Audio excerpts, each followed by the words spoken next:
I will be willing to meet with you anytime, if it's 12 midnight, 2 a.m. I mean, I got a call from people at 3 a.m. this morning, so that's not something unusual for me. So if you want to talk about infrastructure in Nigeria, myself, my colleagues here are ready to work with you. Thank you. I will go on to our first panelist who is going to talk. Victor Adom is the director of BRIEFS. I mean, Victor. Vincent. Pardon? Vincent. Oh, Vincent, sorry. I mean, BRIEFS is very famous around the world. I think everybody knows about the Singapore Sports Hub. It's the largest sports TV project on earth. And that's done by that agency, which is an order of BRIEFS International. So in addition to that, what other projects do you have? What are your strategies? And how do you want investors to get involved in this? Big questions to allow us to finish on time, but these gentlemen are here and you can follow up with them and discuss their projects subsequently. So can I go on the right side? Any question from the right side?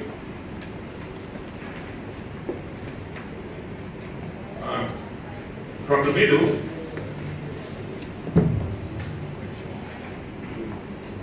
From the left? Okay, I'll ask you. Oh, yes, that's very kind of you. Barbara Samuels, Executive Director of the Global Clearinghouse for Development Finance.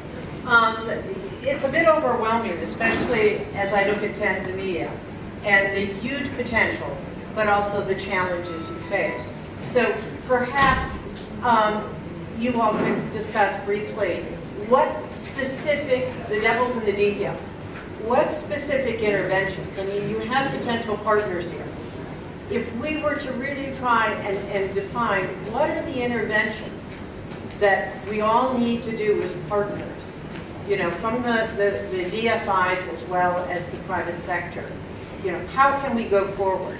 And we should always be thinking about the other venues we have upcoming. We have the September New York Stock Exchange Investment Summit, we have the World Bank Investment Summit.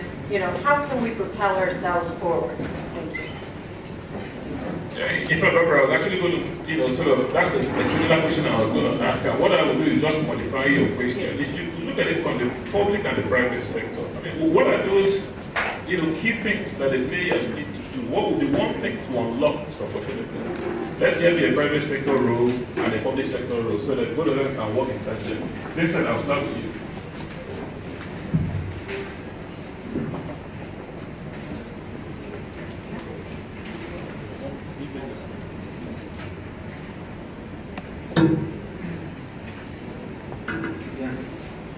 Clearly, as I mentioned, we need to have projects which are well packaged and that we can fast track, because that was, I think, the key word for this morning, the packaging and fast tracking. So for us, there are clear benefits for all those projects, and the benefits are proven in terms of risk transfer, in terms of achievement of deadlines, in terms of compliance with the budget, respect of quality, safety, environment, conservation of asset value over time as well, and guaranteed service delivery. So the benefits are proven. How to achieve those benefits is really first to take the project from the start and to have a good feasibility study. So I mentioned an experienced client team as well before. So that means that if you don't have the capability in-house, you need to have some budgets to hire good teams to do this feasibility phase and to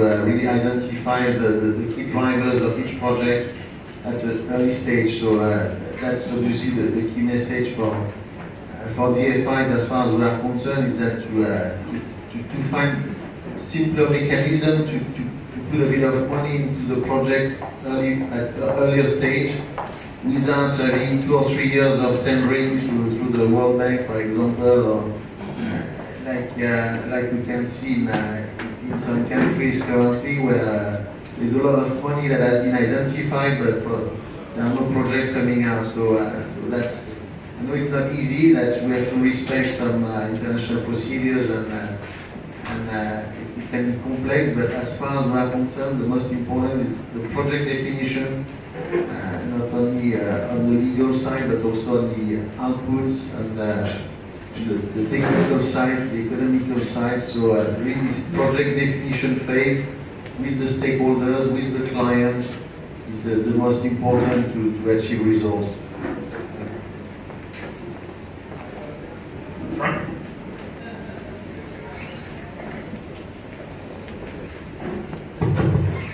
Yeah, thank you, Chair. In fact, I would like really to appreciate the question. We have, as I said, on very specific projects, and which about 10 to 12 projects which we have already feasibility studies, but we want to unlock them to bring them to viable status, to bring them to workable status. So the specific intervention that might be necessary here is to have these projects brought to that status of being bankable, to bring them to financial close, that kind of assistance, because you see the funding aspect has always been a problem. As I said earlier on, we have feasibility studies for most of the 10 to 15, 12 projects, which we want to unlock those, those sectors which I just mentioned. And we are falling short of that kind of financial support, financial muscle, skills, of course. One, to update those feasibility studies, and second, of course, some seed money to start off the process. And of course, my government would like really to establish a facilitation fund which can be used for that purpose. And this can be an area, an opportunity for my colleagues from Africa to come and join hands with the Tanzanian government. I think the fund is going to be an open for everybody, and it's a part of the investment. Thank you. Okay, great.